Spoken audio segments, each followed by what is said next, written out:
Hi, Fergus.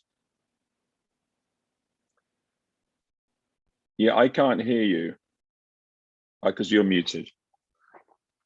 So shall I just go? Okay. Fingers crossed. Okay, share screen. Okay. Um, hmm.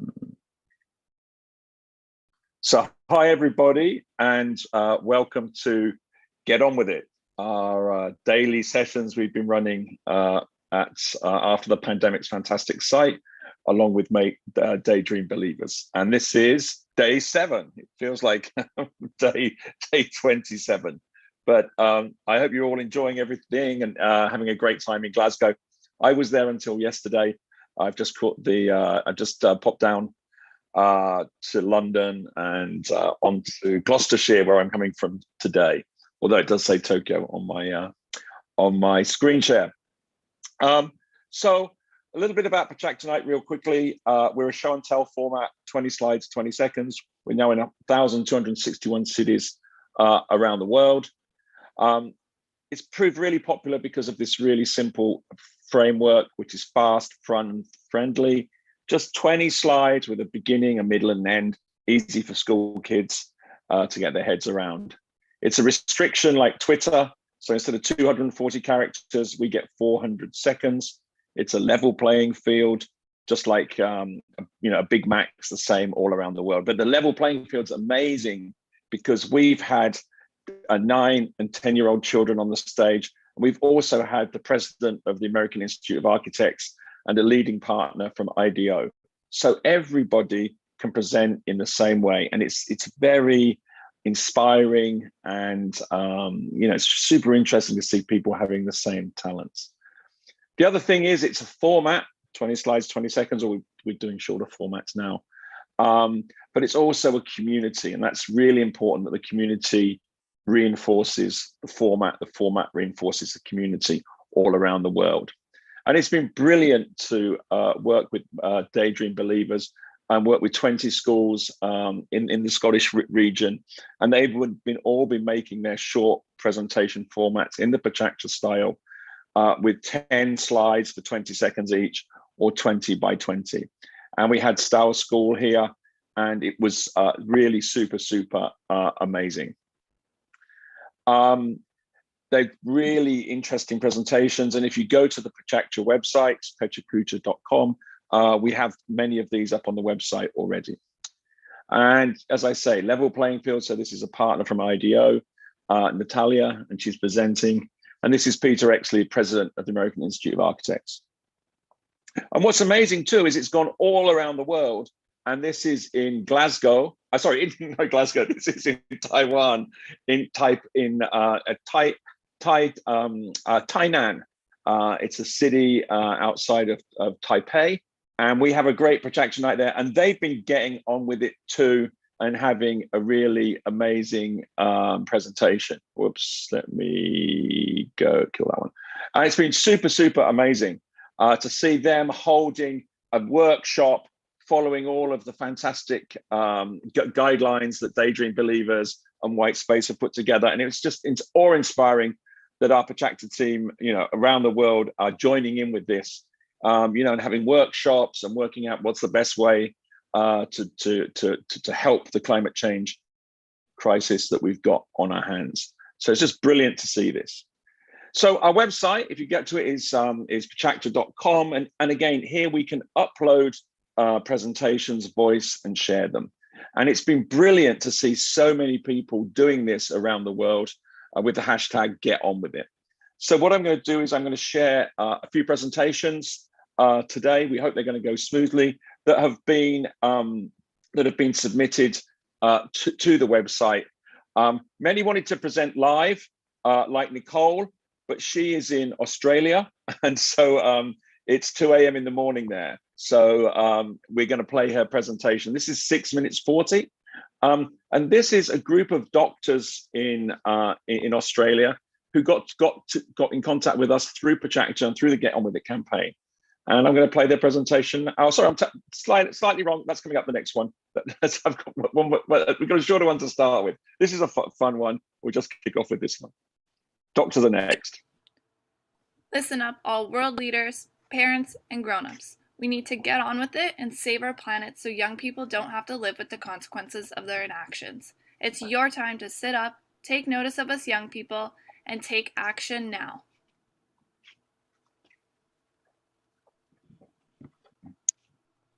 The big area for concern we need to be focusing on is the energy sector, specifically making sure these factors are finding new ways to reduce the amount of global gas emission. My big idea would be making all major company offices and factories in every city install rooftop solar panels on each of their buildings.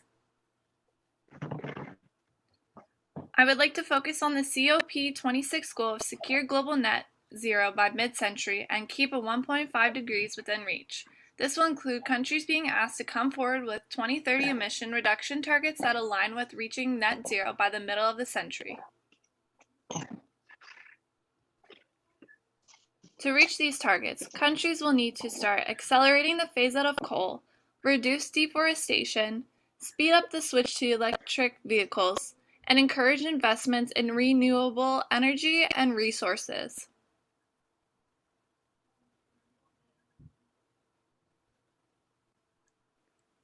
By reaching the goal of net zero, this will be our only way to stop climate change. As the greenhouse gases keep being emitted into the atmosphere, our global average temperature will still remain increasing.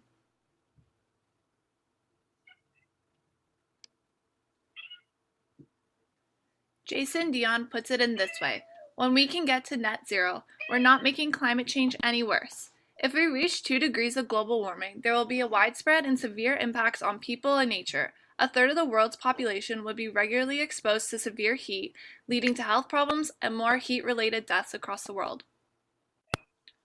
For many companies, reducing greenhouse gas emissions benefits the entire corporation because efficient practices reduce operating costs and help increase employee productivity. In fact, a majority of U.S. workers said they would be more satisfied in a job where they can make a social or environmental impact on the world.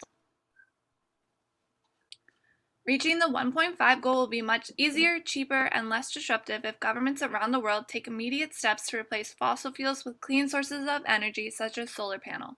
The high-level greenhouse gas emissions can be reduced by making power on site with renewable and other climate-friendly energy resources they have.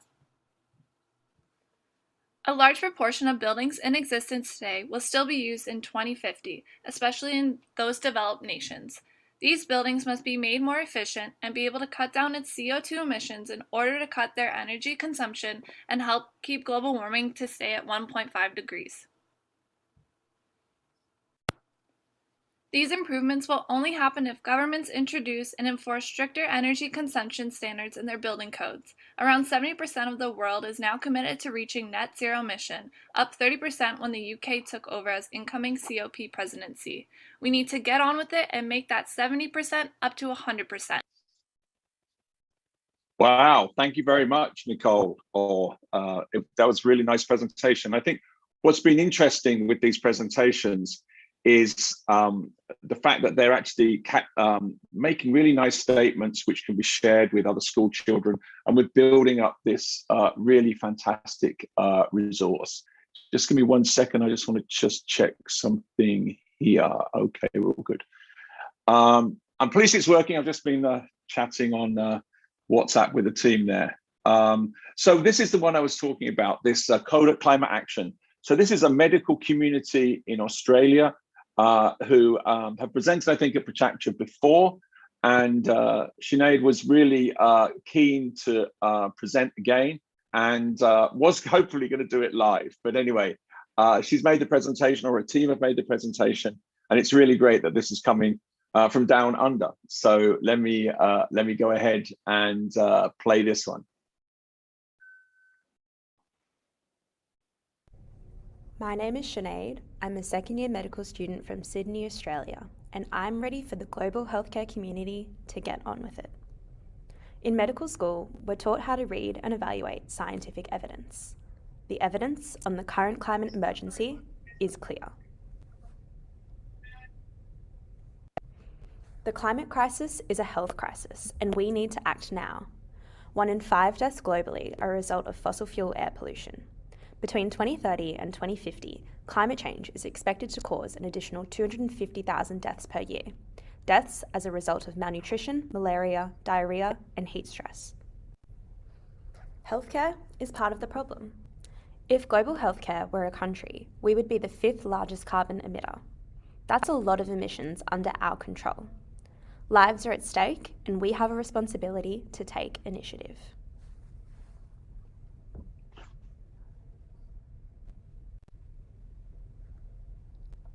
It's easy to feel alone and helpless amidst this crisis. But as healthcare workers, we cannot contribute to the harm. There is no place for silence. We must act together, and we must act now.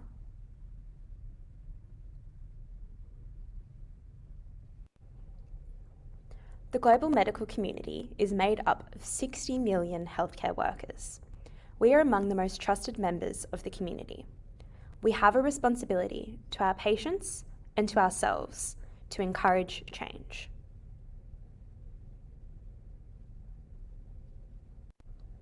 Cue Coda Earth. The Coda community has a simple mission: to put thought into action. We're a global community of healthcare professionals who are passionate about mitigating threats to global health. We're on a mission to deliver meaningful, real-world actions to mitigate the climate emergency. We are encouraging all healthcare workers from around the world to join us in a 3-step action plan. Step 1. Connect our healthcare community in a united mission and stand together in solidarity.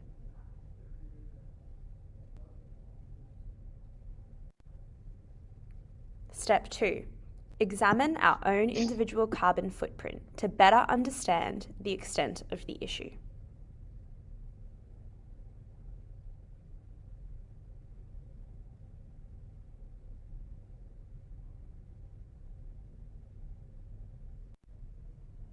Step 3. Act, putting thought into action. Actions that we can implement in our hospitals, workplaces, and homes. Action at a micro, meso, and macro level.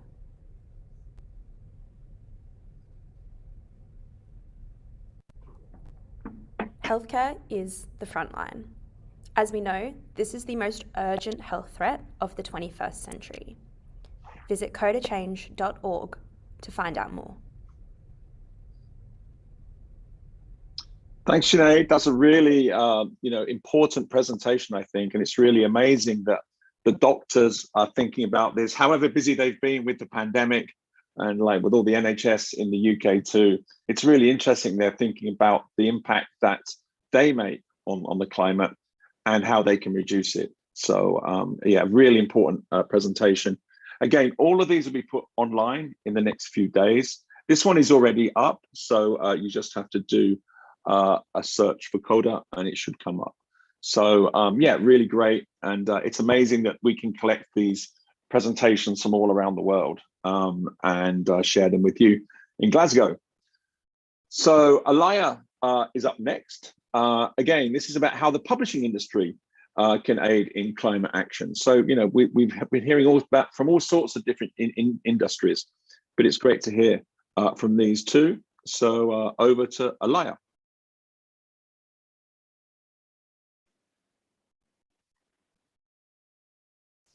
Hi, my name is Alia, and I am discussing how the publishing industry can aid in climate action. My presentation aims to get educational leaders around the world to reconsider how they teach and what they teach with by highlighting the potential for the increased accessibility and sustainability of educational materials, specifically books. Mainly I'll be talking about the publishing industry.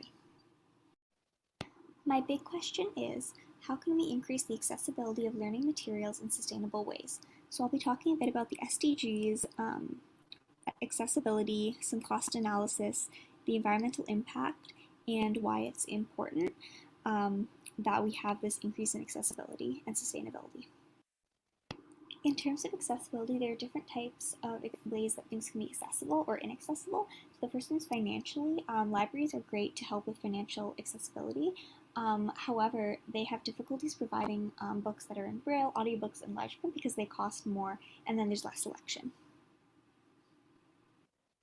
In terms of cost, physical books are usually pretty inexpensive, or they're kind of the average cost, even though they might be the least sustainable. Audiobooks, braille books, and large print books do tend to cost a lot more, and there are already fewer options of them. Ebooks always cost the least. While the publishing industry might not be a major polluter, it does have some impacts. One might be deforestation, factory waste, factory pollution, electricity usage, and again, for certain situations, it might be worth it, like for braille and large print books and accessibility. The SDGs that are relevant to my presentation are number 4, quality education, number 10, reduced inequalities, number 12, responsible consumption, and number 13, climate action. That's because this looks into how we can make it more accessible and sustainable for people to be able to educate themselves using print materials. Supporting local helps to boost local economies and provides jobs. Publishing houses are often overlooked as well, but with the right infrastructure, they could really change the way that business is being done. Imagine if when you got a textbook, you also get a code to get an audio version as well. What would the publishing industry look like if we work towards sustainable innovations like that? Finally, I'm going to talk about investing in the future. Ultimately, this is an investment in our future.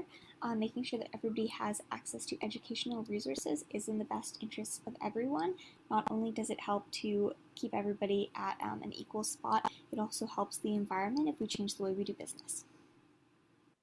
With the help of world leaders, prioritizing accessibility and sustainability in education can have a very positive, long-lasting effect. If you're an author, work in the educational field or the publishing field, there are so many new ideas and creative solutions to problems like these that are surfacing. Thank you for watching and supporting. Are there any other innovations that you could think of, like making paper more sustainable, using different types of ink, offering audiobooks with Braille, along with Braille books? Things like that could really change the industry. Those are important things to think of. Thank you, Leia. That's really another, again, making you think, about what's going on and what other industries there are. It always upsets me in my architectural office in Tokyo where, the paper guy arrives with all these cases of A4 paper. And it really makes me wonder, do we need to use all this paper, especially as it's becoming more digital? And is there a way that paper could be recycled? We actually keep all of the paper that's not printed, that's printed and they're bad prints in a separate box. It really does make you think about offices and publishing, many things like that. So another great presentation there. Thank you very much. And it's really great that she also asked a question at the end of her presentation. So you again on the Pecha website you can add comments in, but I think presentations should ask the audience questions to try and get some interaction and feedback too. Yeah, so don't forget that when you make your last couple of slides, you can always do something like that. Okay, so thank you very much. So this is Iran Taylor, Theory of Change, Anonymous Lobster. It's really lovely little presentation. So I think it's 10 by 20. So over to you. Our brief is to get young people involved in change making, empowering the next generation by connecting their knowledge with action, by showing them where and how to start, by showing them how powerful their voice is, and by encouraging them to become the policymakers of the future, because the future is in their hands.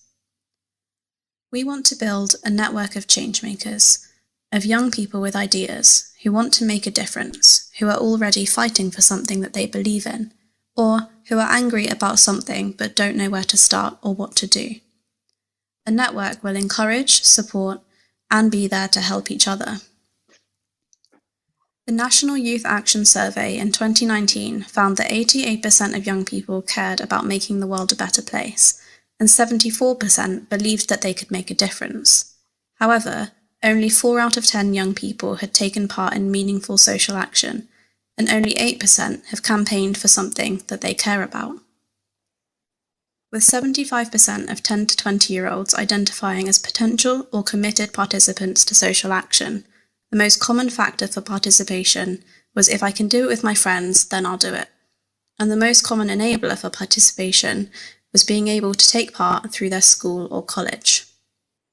With so many young people struggling to put their ideas into practice and connect knowledge with action, we founded Anonymous Lobster, a design collective helping to create products and experiences that bridge this gap between knowledge and action and encourage the first step towards change making.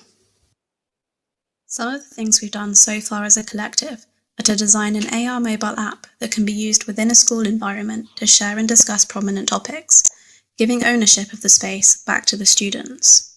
Another app where young people find resources specific to their interests, as well as a questionnaire and Instagram account for us to engage, learn, and share. Our latest project is called Theory of Change, and it's a workshop that tackles one of the key issues young people face, being overwhelmed with information and angry about the world, but not knowing how to process it or what to do. This workshop takes participants from anger towards passion and helps them create their own theory of change map with steps towards a future vision. We get to know each other and what social action means to everyone, then dive into what makes us angry and do some research around that topic. From that anger, we can rephrase it into a passion for a better world and build a vision of the future where the anger no longer exists. From this, we create our individual maps and think about the steps that we'll need to take along the way. With a map and future vision, young people leave this workshop with a clearer idea of how to channel their anger into something positive, how to pinpoint a vision that is achievable, and with the written first steps to do it. We help them find the skills and resources that might interest them, as well as connect them with other people who might be able to help them along their journey. So, in summary, I'll Get On With It is to empower young people to get involved in change making, whether it's through an app, through their school, or through a workshop like ours. Show them where to start, show them how powerful their voice is, and how to take action into their own hands. Wow, that was a pretty amazing presentation, Han. I think it really resonates with all the work that after the pandemic and Daydream Believers are doing within the space. I think you saw that comment that 75% of people between the ages of 10 and 20 want to do something about climate change, want to get involved, but don't really know how to. It's okay if you're in a big city, but if you're out in a smaller village, say somewhere in Australia, how do you connect with people? So I think this Anonymous Lobster network is really, really interesting way forward. And they said that the most important thing is they want to do it with their friends or with like-minded people, and how schools play a really important role in this. And I think that whether it's a part of the curriculum or not, I think the efforts that Daydream Believers are doing and in collaboration with us, hopefully we can bring a new type of education to kids around the world. And it really is focused on climate change. So really, really important presentation. So thank you so much. So Brett's up now. This is our last presentation. It's an interesting one. It was hashtags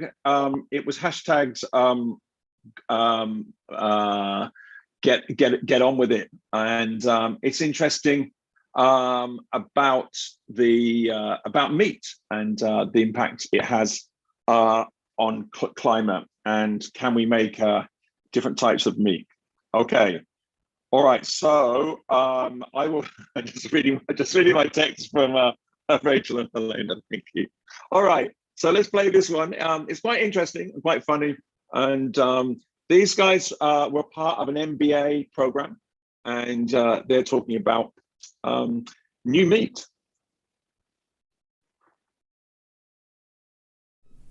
Good morning, everyone. We are the Moscow Mules, represented by myself, Brett Cloutier, Nick Alessandro, Joe Mello, Bill Conlon, and Elijah Neal. And today we'll be covering a rather innovative and eco-friendly startup, Meatable. This startup was created by Clen Denude and takes a new approach on the creation of beef and other meat products, but without actually killing the animal. So what is Meatable actually? Meatable is lab-grown and lab-created meat products. The meat is created and grown from stem cells of the animal and is far more sustainable and eco-friendly and requires substantially less time to create the product. They currently don't have a product on the market because it is so new, but great progress has been made so far. The process of creating the meat starts with a biopsy of the respective animal and harvesting the stem cells from that animal. Once the stem cells are acquired, the lab uses different growth serums and processes to grow the meat into muscle tissue and eventually a burger. The meat can be grown in only 3 to 4 weeks, while it would take a cow nearly 3 years to grow to that age. There are really a lot of options at who this product can be marketed towards. This product can be marketed towards vegetarians and vegans as a way to enjoy meat products without the animal cruelty that comes with it. It is also very marketable to culinary groups like cafeterias and restaurants because the meat can be created in such a short time and at such a low cost. Meatable's sustainable meat production model addresses multiple issues stressing the world's natural resources. The issues associated with natural meat production are global warming, land usage, water consumption, particulate matter waste, gaseous pollution, and human toxicity.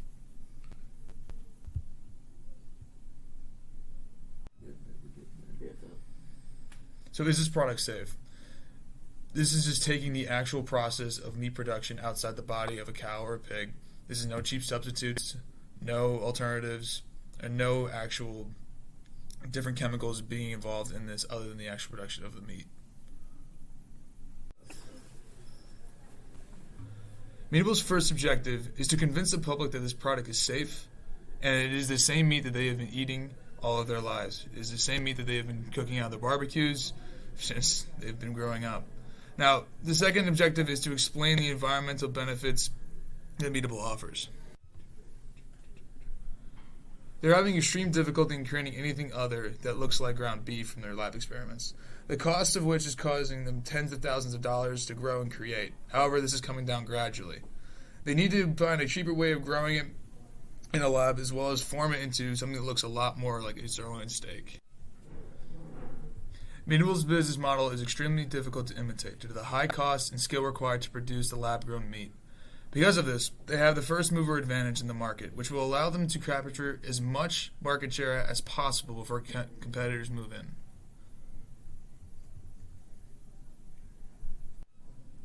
First, Meatable takes a sample from an unharmed cow or pig. Then they replicate the natural process of fat and muscle growth and mix the two elements together to produce meat. Said Meatable from the website, it's real, succulent, delicious meat, a new natural process. The difference is, while it takes a cow 3 years to develop enough meat to be slaughtered, Meatable can do the whole thing in just a couple of weeks. So why is this product better than real meat? Well, trick question, it is meat.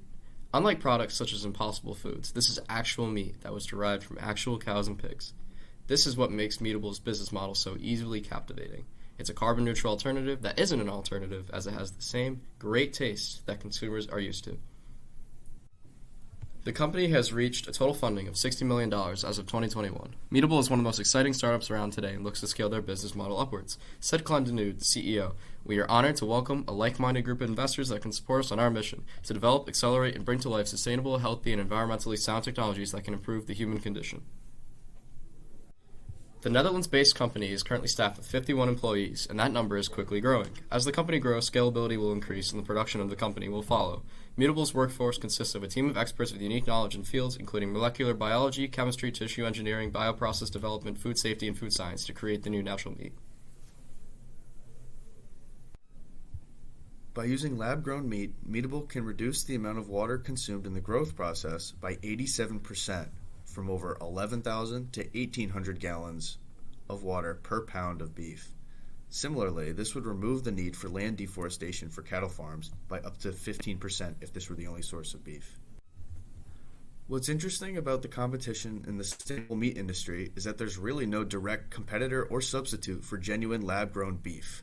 While there are others like Beyond Burger and soy-based meat substitutes, there is one company, Finless Foods, that has been developing lab-grown fish products for consumer use. In recent news, Meatable announced that they have entered a joint development agreement with Royal DSM to develop affordable growth media for cultivated meat. The growth media is the growth serum that Meatable will use to grow their samples. At its current scale, costs are particularly prohibitive, with their first small lab-grown burger setting them back over $300,000. Meatable has raised a total of $72.8 million in funding over 8 rounds. Meatable raised $47 million in Series A funding to continue scaling trajectory and expand its product portfolio with beef. Meatable is funded by 14 investors, notably Bouillard Capital and Jeffrey Linden. Although Meatable has not developed cultivated meat for mass consumption, the startup does seem promising. Especially for those looking for non-traditional meat alternatives, we foresee Meatable being a dominant player in this niche market.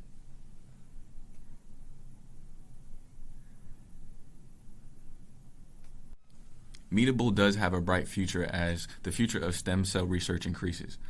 Meatable is at the forefront as an innovative Dutch food company aiming to deliver at scale the new natural cultivated meat that looks like, tastes like, and has the natural profile of traditional meat. Would you invest in this unique startup satisfying the world's appetite for meat without harming people, animals, or the planet? We as a group definitely feel like this would be a great investment. So okay, thank you, Brett. So that brought up a lot of questions. We're talking about the effect that meat has on the environment. And that was a deep dive there into, or a meat dive, I should say, into the meat industry and the new meat industry. And there were some quite amazing facts and figures in there. And that's what was great about these presentations. In this very short period of time, you can find out all about this new meat process and how many 11,000 gallons of water a cow drinks. So all of these things do impact climate change quite a lot. And if there is a move towards this, which isn't a plant-based burger, which Impossible Burger is, So also about the investment, who would, there are new startups and a new investment needed. And I think there were some really big lessons to be learned there. So thank you very much. So that concludes our Pecha session for after the pandemic and get on with it and Daydream Believers to today. So please tune in again tomorrow. And hopefully I'm going to, oops. Oh, my, I will go across here. I think you can see me now. Yeah, so from Tokyo via Gloucester, this is Mark Dytham, the founder of Pecha, wishing you a great evening in Glasgow, and we hope to see you again here tomorrow. Thank you very much, and I'm glad all the technical things worked. And hi, Helena. Okay, we'll try and get the sound ready so it doesn't feed back tomorrow. Great job, everybody. Thank you. Bye-bye. Bye-bye. Bye-bye.